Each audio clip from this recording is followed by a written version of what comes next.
En lo más profundo de la literatura gótica yace una obra maestra que ha cautivado a generaciones con su mezcla única de horror, melancolía y poesía. La caída de la casa Asher es una narración que nos sumerge en las profundidades de la mente humana y nos envuelve en una atmósfera opresiva de decadencia y misterio.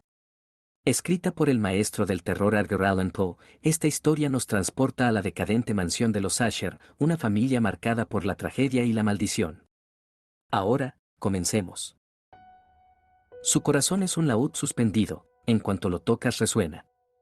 De Vegance.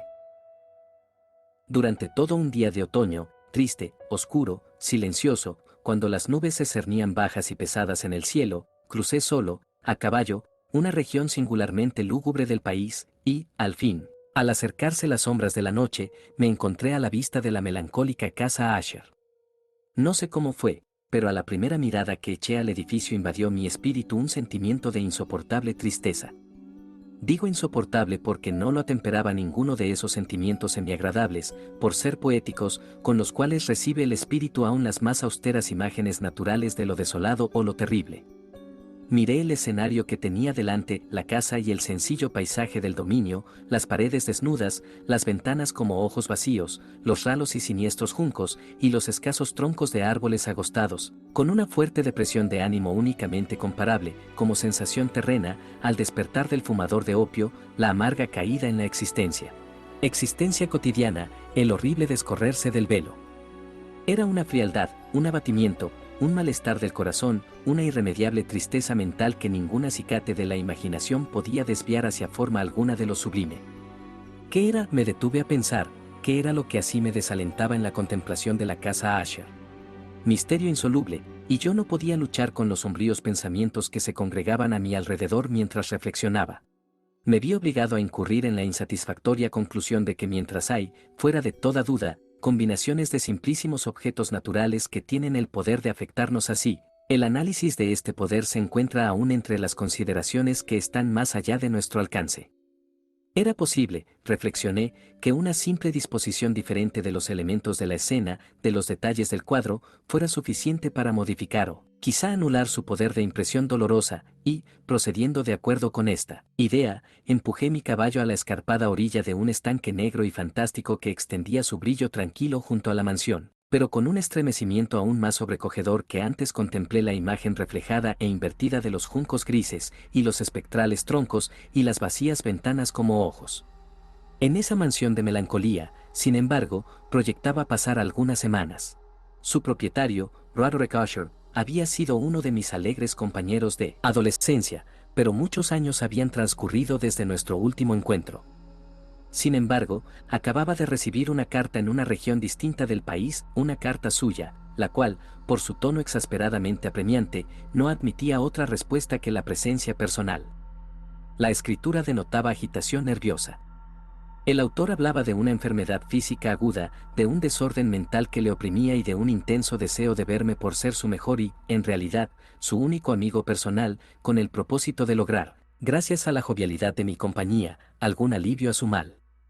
La manera en que se decía esto y mucho más, este pedido hecho de todo corazón, no me permitieron vacilar y, en consecuencia, obedecí de inmediato al que, no obstante, consideraba un requerimiento singularísimo. Aunque de muchachos habíamos sido camaradas íntimos, en realidad poco sabía de mi amigo.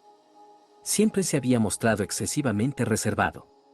Yo sabía, sin embargo, que su antiquísima familia se había destacado desde tiempos inmemoriales por una peculiar sensibilidad de temperamento desplegada a lo largo de muchos años, en numerosas y elevadas concepciones artísticas y manifestada, recientemente, en repetidas obras de caridad generosas, aunque discretas, así como en una apasionada devoción a las dificultades más que a las bellezas ortodoxas y fácilmente reconocibles de la ciencia musical. Conocía también el hecho notabilísimo de que la estirpe de los Asher, siempre venerable, no había producido, en ningún periodo, una rama duradera, en otras palabras, que toda la familia se limitaba a la línea de descendencia directa y siempre, con insignificantes y transitorias variaciones, había sido así. Esta ausencia, pensé, mientras revisaba mentalmente el perfecto acuerdo del carácter de la propiedad con el que distinguía a sus habitantes, reflexionando sobre la posible influencia que la primera, a lo largo de tantos siglos, podía haber ejercido sobre los segundos, esta ausencia, quizá, de ramas colaterales, Y la consiguiente transmisión constante de padre a hijo, del patrimonio junto con el nombre, era la que, al fin, identificaba tanto a los dos, hasta el punto de fundir el título originario del dominio en el extraño y equívoco nombre de Casa Asher, nombre que parecía incluir, entre los campesinos que lo usaban, la familia y la mansión familiar. He dicho que el solo efecto de mi experimento un tanto infantil, el de mirar en el estanque, había ahondado la primera y singular impresión. No cabe duda de que la conciencia del rápido crecimiento de mi superstición, pues, porque no he de darle este nombre, servía especialmente para acelerar su crecimiento mismo. Tal es, lo sé de antiguo, la paradójica ley de todos los sentimientos que tienen como base el terror. Y debe de haber sido por esta sola razón que, cuando de nuevo alcé los ojos hacia la casa desde su imagen en el estanque, surgió en mi mente una extraña fantasía, fantasía tan ridícula, en verdad, que solo la menciono para mostrar la vívida fuerza de las sensaciones que me oprimían. Mi imaginación estaba excitada, al punto de convencerme de que se cernía sobre toda la casa y el dominio una atmósfera propia de ambos y de su inmediata vecindad, una atmósfera sin afinidad con el aire del cielo, exhalada por los árboles marchitos, por los muros grises, por el estanque silencioso, un vapor pestilente y místico, opaco, pesado, apenas perceptible, de color plomizo. Sacudiendo de mi espíritu eso que tenía que ser un sueño, examiné más de cerca el verdadero aspecto del edificio. Su rasgo dominante parecía ser una excesiva antigüedad. Grande era la decoloración producida por el tiempo. Menudos hongos se extendían por toda la superficie, suspendidos desde el alero en una fina y enmarañada tela de araña. Pero esto nada tenía que ver con ninguna forma de destrucción. No había caído parte alguna de la mampostería, y parecía haber una extraña incongruencia entre la perfecta adaptación de las partes y la disgregación de cada piedra. Esto me recordaba mucho la aparente integridad de ciertos maderajes que se han podrido largo tiempo en alguna cripta descuidada, sin que intervenga el soplo del aire exterior. Aparte de este indicio de ruina general, la fábrica daba pocas señales de inestabilidad. Quizá el ojo de un observador minucioso hubiera podido descubrir una fisura apenas perceptible que, extendiéndose desde el tejado del edificio, en el frente, se abría camino pared abajo, en zigzag, hasta perderse en las sombrías aguas del estanque. Mientras observaba estas cosas cabalgué por una breve calzada hasta la casa. Un sirviente que aguardaba tomó mi caballo, y entré en la bóveda gótica del vestíbulo. Un criado de paso furtivo me condujo desde allí, en silencio, a través de varios pasadizos oscuros e intrincados, hacia el gabinete de su amo. Mucho de lo que encontré en el camino contribuyó, no sé cómo, a avivar los vagos sentimientos de los cuales he hablado ya.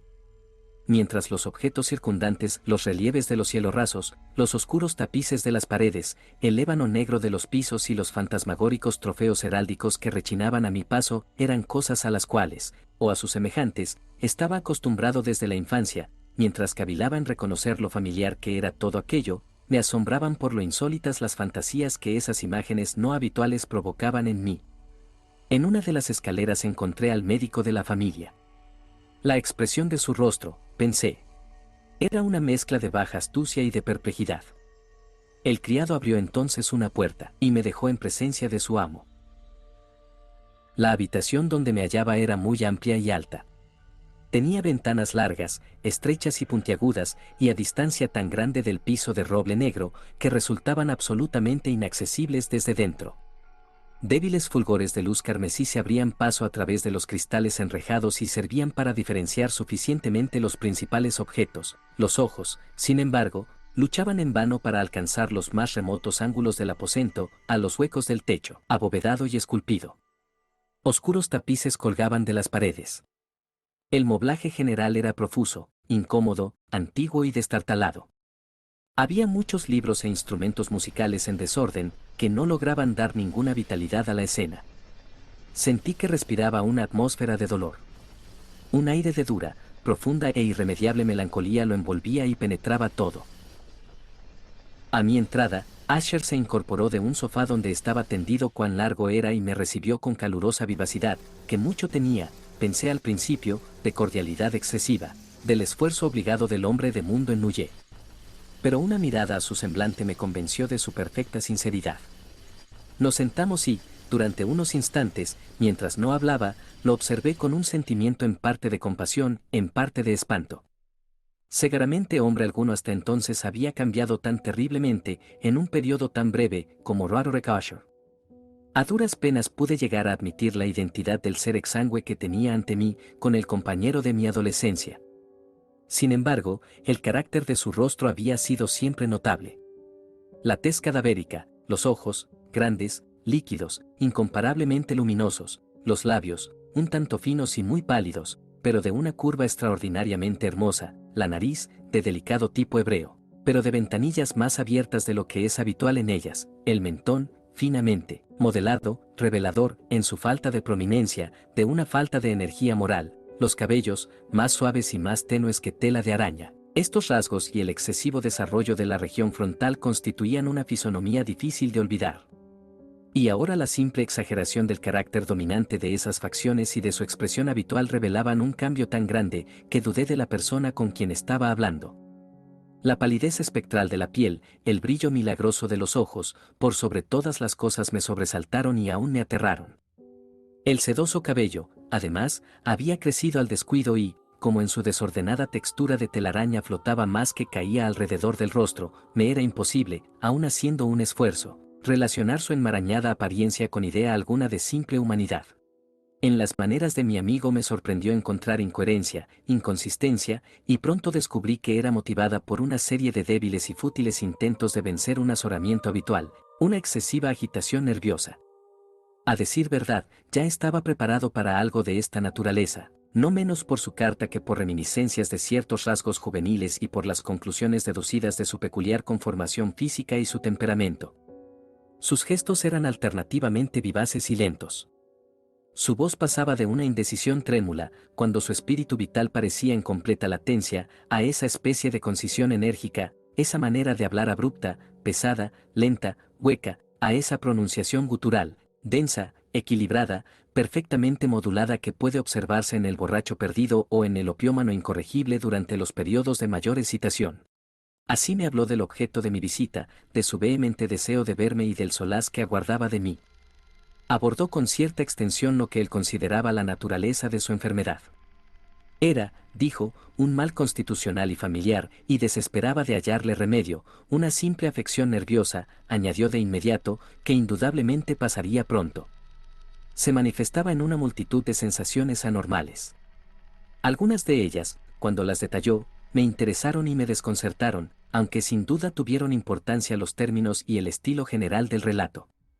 Padecía mucho de una acuidad mórbida de los sentidos, apenas soportaba los alimentos más insípidos, no podía vestir sino ropas de cierta textura, los perfumes de todas las flores le eran opresivos. Aún la luz más débil torturaba sus ojos, y solo pocos sonidos peculiares, y estos de instrumentos de cuerda, no le inspiraban horror.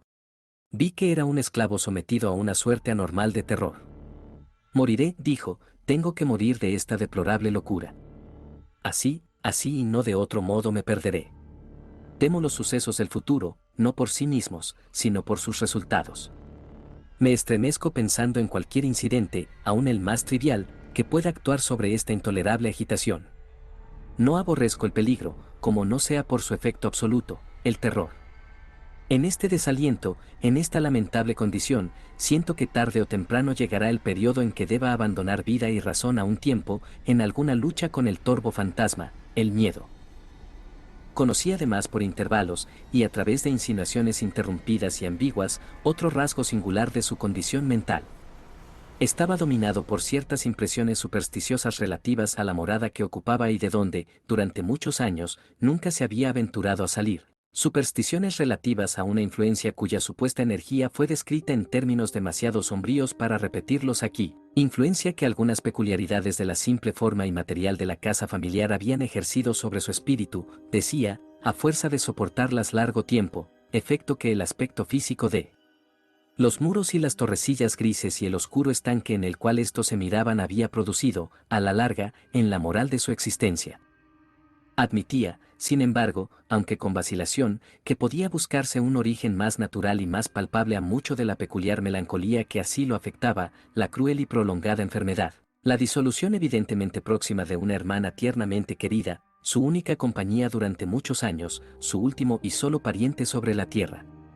Su muerte, decía con una amargura que nunca podré olvidar, hará de mí, el desesperado, el frágil, el último de la antigua raza de los Asher. Mientras hablaba, Madeleine, que así se llamaba, pasó lentamente por un lugar apartado del aposento y, sin notar mi presencia, desapareció. La miré con extremado asombro, no desprovisto de temor, y sin embargo me es imposible explicar estos sentimientos. Una sensación de estupor me oprimió, mientras seguía con la mirada sus pasos que se alejaban. Cuando por fin una puerta se cerró tras ella, mis ojos buscaron instintiva y ansiosamente el semblante del hermano, pero éste había hundido la cara entre las manos y solo pude percibir que una palidez mayor que la habitual se extendía en los dedos descarnados, por entre los cuales se filtraban apasionadas lágrimas. La enfermedad de Madeleine había burlado durante mucho tiempo la ciencia de sus médicos. Una apatía permanente, un agotamiento gradual de su persona y frecuentes aunque transitorios accesos de carácter parcialmente cataléptico eran el diagnóstico insólito. Hasta entonces había soportado con firmeza la carga de su enfermedad, negándose a guardar cama, pero, al caer la tarde de mi llegada a la casa, sucumbió, como me lo dijo esa noche su hermano con inexpresable agitación, al poder aplastante del destructor, y supe que la breve visión que yo había tenido de su persona sería probablemente la última para mí, que nunca más vería a Madeleine, por lo menos en vida. En los varios días posteriores, ni Asher ni yo mencionamos su nombre, y durante este periodo me entregué a vehementes esfuerzos para aliviar la melancolía de mi amigo. Pintábamos y leíamos juntos, o yo escuchaba, como en un sueño, las extrañas improvisaciones de su elocuente guitarra. Y así, a medida que una intimidad cada vez más estrecha me introducía sin reserva en lo más recóndito de su alma, iba advirtiendo con amargura la futileza de todo intento de alegrar un espíritu cuya oscuridad, como una cualidad positiva, inherente, se derramaba sobre todos los objetos del universo físico y moral, en una incesante irradiación de tinieblas. Siempre tendré presente el recuerdo de las muchas horas solemnes que pasé a solas con el amo de la casa Asher. Sin embargo, fracasaría en todo intento de dar una idea sobre el exacto carácter de los estudios o las ocupaciones a los cuales me inducía o cuyo camino me mostraba. Una idealidad exaltada, enfermiza, arrojaba un fulgor sulfúreo sobre todas las cosas. Sus largos e improvisados cantos fúnebres resonarán eternamente en mis oídos. Entre otras cosas, conservo dolorosamente en la memoria cierta singular perversión y amplificación del extraño aire del último vals de Von Weber. De las pinturas que nutrían su laboriosa imaginación y cuya vaguedad crecía a cada pincelada, vaguedad que me causaba un estremecimiento tanto más penetrante, cuanto que ignoraba su causa, de esas pinturas, tan vívidas que aún tengo sus imágenes ante mí, sería inútil mi intento de presentar algo más que la pequeña porción comprendida en los límites de las meras palabras escritas. Por su extremada simplicidad, por la desnudez de sus diseños, atraían la atención y la subyugaban.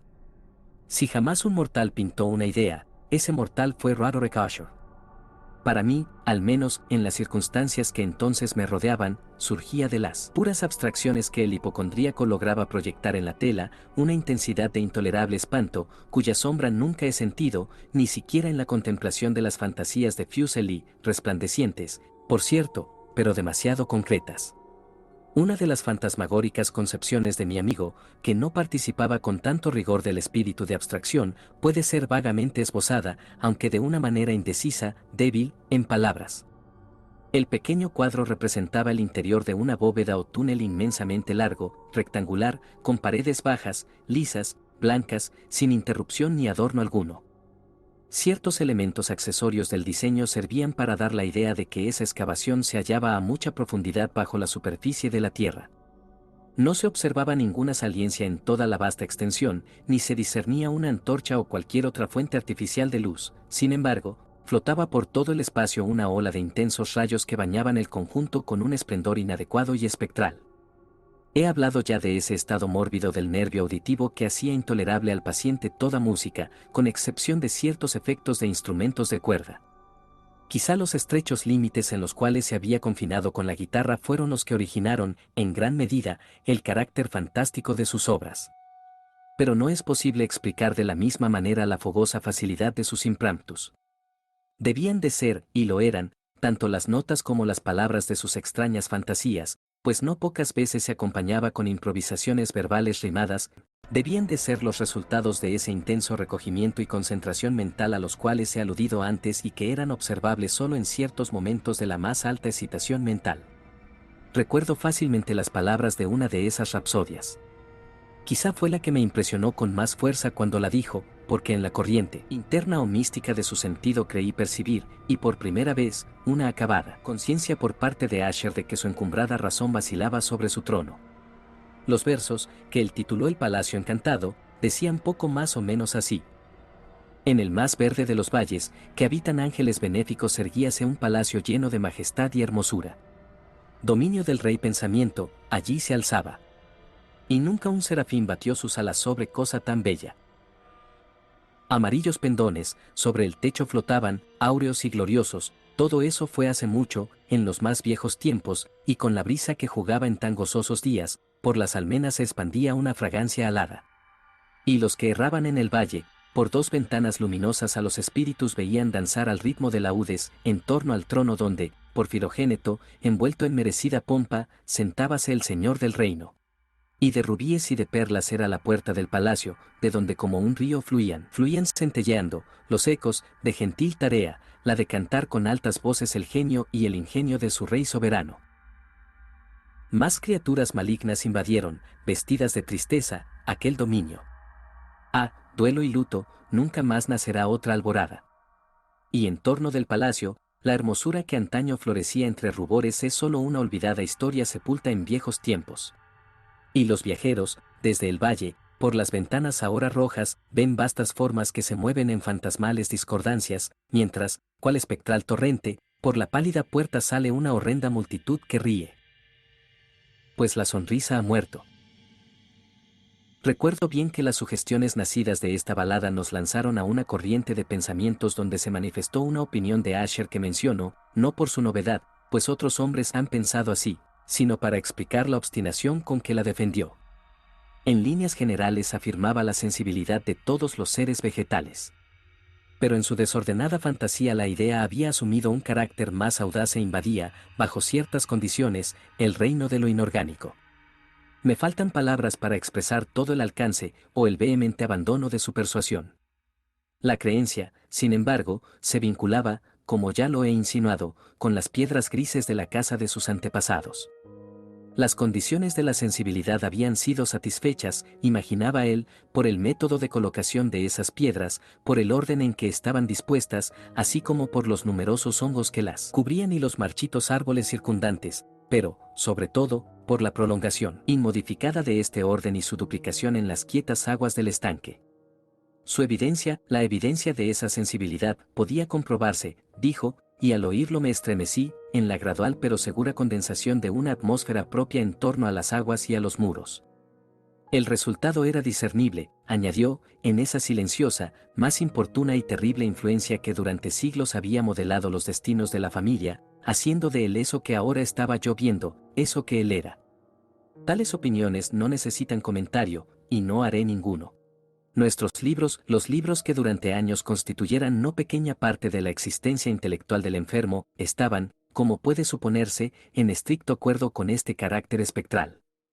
Estudiábamos juntos obras tales como el Verbe et Chartreuse, de Gresset, el Belfegor, de Maquiavelo, del cielo y del infierno, de Swedenborg, el viaje subterráneo de Nicolas Klim, de Holberg, la quiromancia de Robert Flood, de Jean d'Indaginé y de la Chambre, el viaje a la distancia azul, de Tieck, y la ciudad del sol, de Campanella. Nuestro libro favorito era un pequeño volumen en octavo del Directorium Inquisitorium, del dominico Eimeric de Girone, y había pasajes de Pomponius Mela sobre los viejos sátiros africanos y egibanos, con los cuales Asher soñaba horas enteras. Pero encontraba su principal deleite en la lectura cuidadosa de un rarísimo y curioso libro gótico en cuarto, el Manual de una iglesia olvidada, coro para la vigilia de difuntos de la iglesia de Maguntier. No podía dejar de pensar en el extraño ritual de esa obra y en su probable influencia sobre el hipocondríaco, cuando una noche, tras informarme bruscamente que Madeleine había dejado de existir, declaró su intención de preservar su cuerpo durante 15 días, antes de su inhumación definitiva, en una de las numerosas criptas del edificio. El humano motivo que alegaba para justificar esta singular conducta no me dejó en libertad de discutir. El hermano había llegado a esta decisión, así me dijo, considerando el carácter insólito de la enfermedad de la difunta, ciertas importunas y ansiosas averiguaciones por parte de sus médicos, la remota y expuesta situación del cementerio familiar. No he de negar que, cuando evoqué el siniestro aspecto de la persona con quien me cruzara en la escalera el día de mi llegada a la casa, no tuve deseo de oponerme a lo que consideré una precaución inofensiva y en modo alguno extraña. A pedido de Asher, lo ayudé personalmente en los preparativos de la sepultura temporaria. Ya en el ataúd, los dos solos llevamos el cuerpo a su lugar de descanso. La cripta donde lo depositamos, por tanto tiempo clausurada que las antorchas casi se apagaron en su atmósfera opresiva, dándonos poca oportunidad para examinarla, era pequeña, húmeda y desprovista de toda fuente de luz. Estaba a gran profundidad, justamente bajo la parte de la casa que ocupaba mi dormitorio. Evidentemente había desempeñado, en remotos tiempos feudales, el siniestro oficio de mazmorra, y en los últimos tiempos el de depósito de pólvora o alguna otra sustancia combustible, pues una parte del piso y todo el interior del largo pasillo abovedado que nos llevara hasta allí estaban cuidadosamente revestidos de cobre. La puerta, de hierro macizo, tenía una protección semejante. Su inmenso peso, al moverse sobre los goznes, producía un chirrido agudo, insólito. Una vez depositada la fúnebre carga sobre los caballetes, en aquella región de horror, retiramos parcialmente hacia un lado la tapa todavía suelta del ataúd y miramos la cara de su ocupante.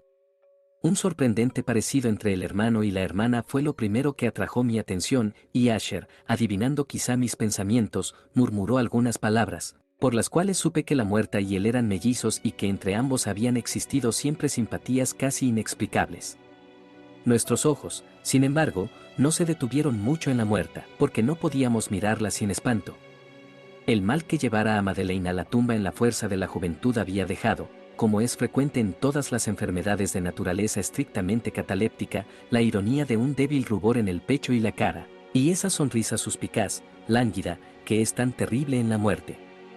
Volvimos la tapa a su sitio, la atornillamos y, asegurada la puerta de hierro, emprendimos camino, con fatiga, hacia los aposentos apenas menos lúgubres de la parte superior de la casa. Y entonces, transcurridos algunos días de amarga pena, sobrevino un cambio visible en las características del desorden mental de mi amigo. Sus maneras habituales habían desaparecido. Descuidaba o olvidaba sus ocupaciones comunes. Erraba de aposento en aposento con paso presuroso, desigual, sin rumbo. La palidez de su semblante había adquirido, si era posible tal cosa, un tinte más espectral, pero la luminosidad de sus ojos había desaparecido por completo. El tono a veces ronco de su voz ya no se oía, y una vacilación trémula, como en el colmo del terror, caracterizaba ahora su pronunciación. Por momentos, en verdad, pensé que algún secreto opresivo dominaba su mente agitada sin descanso, y que luchaba por conseguir valor suficiente para divulgarlo. Otras veces, en cambio, me veía obligado a reducirlo todo a las meras e inexplicables divagaciones de la locura, pues lo veía contemplar el vacío horas enteras, en actitud de profundísima atención, como si escuchara algún sonido imaginario. No es de extrañarse que su estado me aterrara, que me inficionara. Sentía que a mi alrededor, a pasos lentos pero seguros, se deslizaban las extrañas influencias de sus supersticiones fantásticas y contagiosas. Al retirarme a mi dormitorio la noche del 7º u 8º día después de que Madeleine fuera depositada en la mazmorra, y siendo ya muy tarde, experimenté de manera especial y con toda su fuerza esos sentimientos. El sueño no se acercaba a mi lecho y las horas pasaban y pasaban. Luché por racionalizar la nerviosidad que me dominaba. Traté de convencerme de que mucho, si no todo lo que sentía, era causado por la desconcertante influencia del lúgubre moblaje de la habitación, de los tapices oscuros y raídos que, atormentados por el soplo de una tempestad incipiente, se balanceaban espasmódicos de aquí para allá sobre los muros y crujían desagradablemente alrededor de los adornos del lecho. Pero mis esfuerzos eran infructuosos. Un temblor incontenible fue invadiendo gradualmente mi cuerpo, y al fin se instaló sobre mi propio corazón un íncubo, el peso de una alarma por completo inmotivada. Lo sacudí, jadeando, luchando, me incorporé sobre las almohadas y, mientras miraba ansiosamente en la intensa oscuridad del aposento, presté atención, ignoro por qué, salvo que me impulsó una fuerza instintiva, a ciertos sonidos ahogados, indefinidos, que llegaban en las pausas de la tormenta, con largos intervalos, no sé de dónde. Dominado por un intenso sentimiento de horror, inexplicable pero insoportable, me vestí a prisa, pues sabía que no iba a dormir más durante la noche, e intenté salir de la lamentable condición en que había caído, recorriendo rápidamente la habitación de un extremo al otro. Había dado unas pocas vueltas cuando un ligero paso en una escalera contigua atrajo mi atención. Reconocí entonces el paso de Asher. Un instante después llamaba con un toque suave a mi puerta y entraba con una lámpara. Su semblante tenía, como de costumbre, una palidez cadavérica, pero además había en sus ojos una especie de loca hilaridad, una histeria evidentemente reprimida en toda su actitud.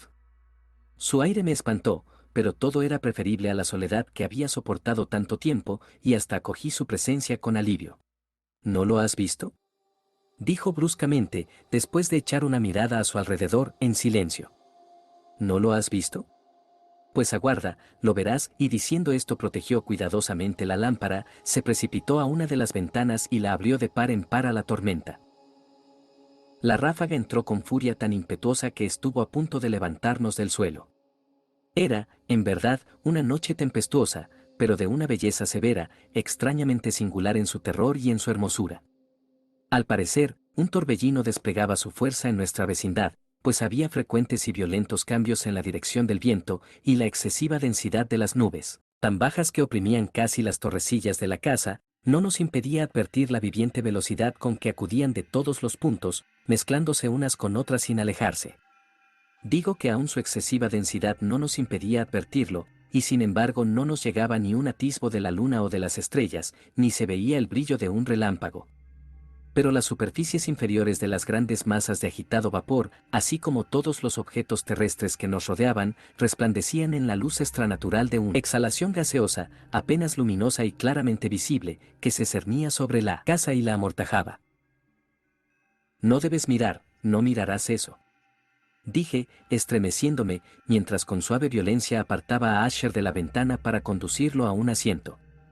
Estos espectáculos, que te confunden, son simples fenómenos eléctricos nada extraños, o quizá tengan su horrible origen en el miasma corrupto del estanque. Cerremos esta ventana, el aire está frío y es peligroso para tu salud. Aquí tienes una de tus novelas favoritas. Yo leeré y me escucharás, y así pasaremos juntos esta noche terrible.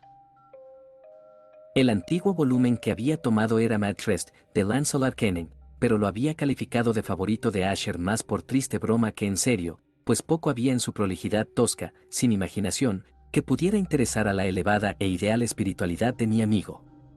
Pero era el único libro que tenía a mano, y alimenté la vaga esperanza de que la excitación que en ese momento agitaba al hipocondríaco pudiera hallar alivio, pues la historia de los trastornos mentales está llena de anomalías semejantes, aun en la exageración de la locura que yo iba a leerle. De haber juzgado, a decir verdad, por la extraña y tensa vivacidad con que escuchaba o parecía escuchar las palabras de la historia, me hubiera felicitado por el éxito de mi idea. Había llegado a esa parte bien conocida de la historia en que es Eldred, el héroe del Trist, después de sus vanos intentos de introducirse por las buenas en la morada del eremita, procede a entrar por la fuerza. Aquí, se recordará, las palabras del relator son las siguientes. Y es Eldred, que era por naturaleza un corazón valeroso y fortalecido, además, gracias al poder del vino que había bebido, no aguardó el momento de parlamentar con el eremita, quien, en realidad, era de índole obstinada y maligna, mas sintiendo la lluvia sobre sus hombros y temiendo el estallido de la tempestad, alzó resueltamente su maza y a golpes abrió un rápido camino en las tablas de la puerta para su mano con guantelete y, tirando con fuerza hacia sí, rajó, rompió, lo destrozó todo en tal forma que el ruido de la madera seca y hueca retumbó en el bosque y lo llenó de alarma. Al terminar esta frase me sobresalté y por un momento me detuve, pues me pareció, aunque enseguida concluí que mi excitada imaginación me había engañado, me pareció que, de alguna remotísima parte de la mansión, llegaba confusamente a mis oídos algo que podía ser, por su exacta similitud, el eco, aunque sofocado y sordo, por cierto, del mismo ruido de rotura, de destrozo que Lancelot había descrito con tanto detalle.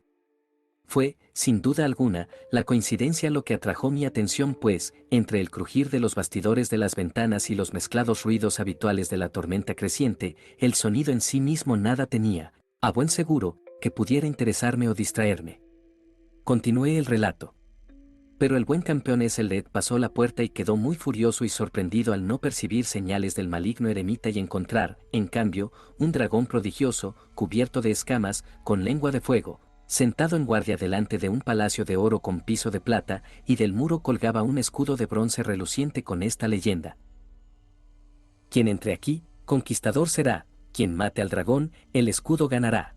Y Ezelred levantó su maza y golpeó la cabeza del dragón, que cayó a sus pies y lanzó su apestado aliento con un rugido tan hórrido y bronco y además tan penetrante que Ezelred se tapó de buena gana los oídos con las manos para no escuchar el horrible ruido, tal como jamás se había oído hasta entonces.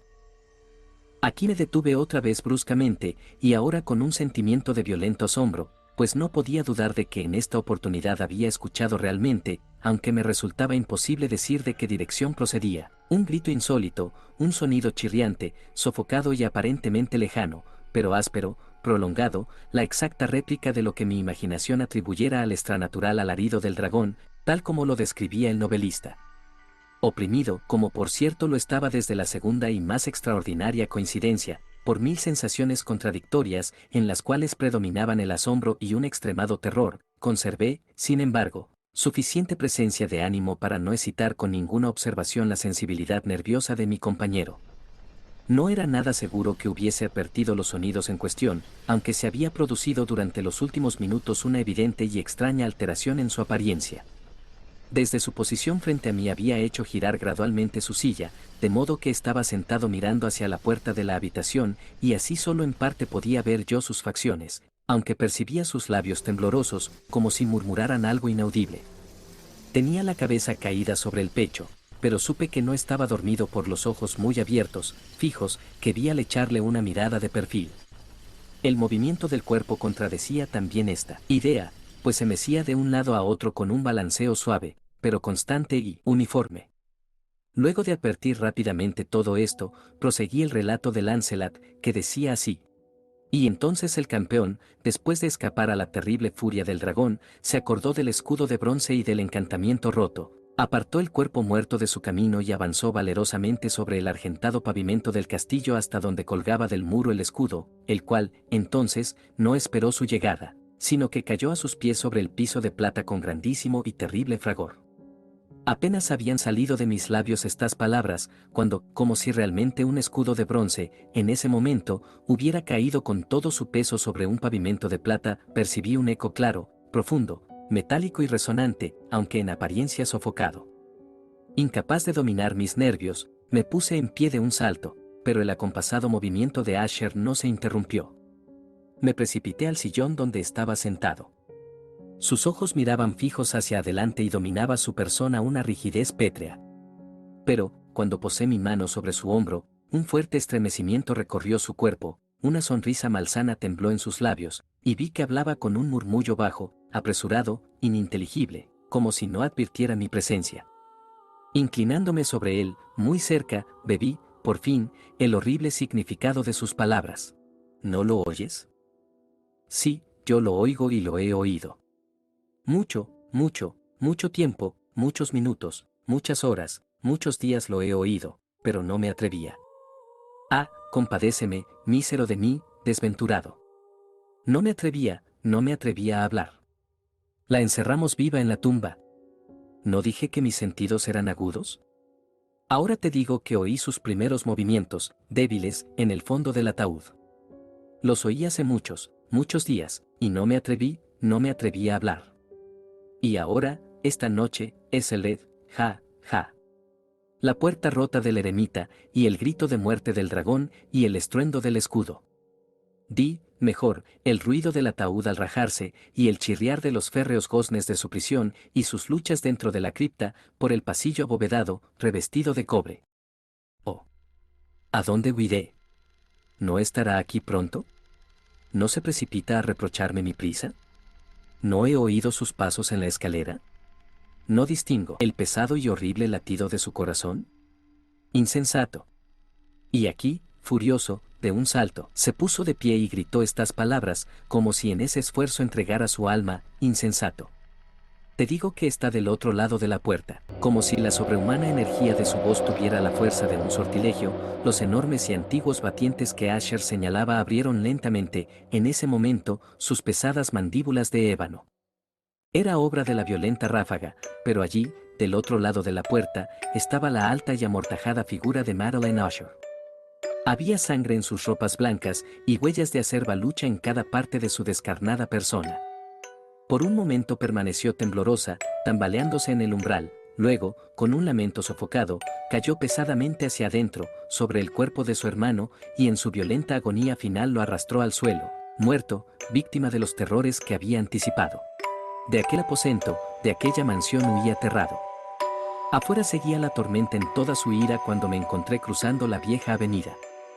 De pronto surgió en el sendero una luz extraña y me volví para ver de dónde podía salir fulgor tan insólito, pues la vasta casa y sus sombras quedaban solas a mis espaldas.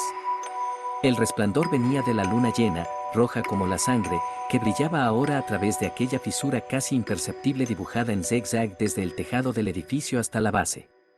Mientras la contemplaba, la figura se ensanchó rápidamente, pasó un furioso soplo del torbellino, todo el disco del satélite irrumpió de pronto ante mis ojos y mi espíritu vaciló al ver desmoronarse los poderosos muros. Y hubo un largo y tumultuoso clamor como la voz de mil torrentes, y a mis pies el profundo y corrompido estanque se cerró sombrío, silencioso, sobre los restos de la casa Asher.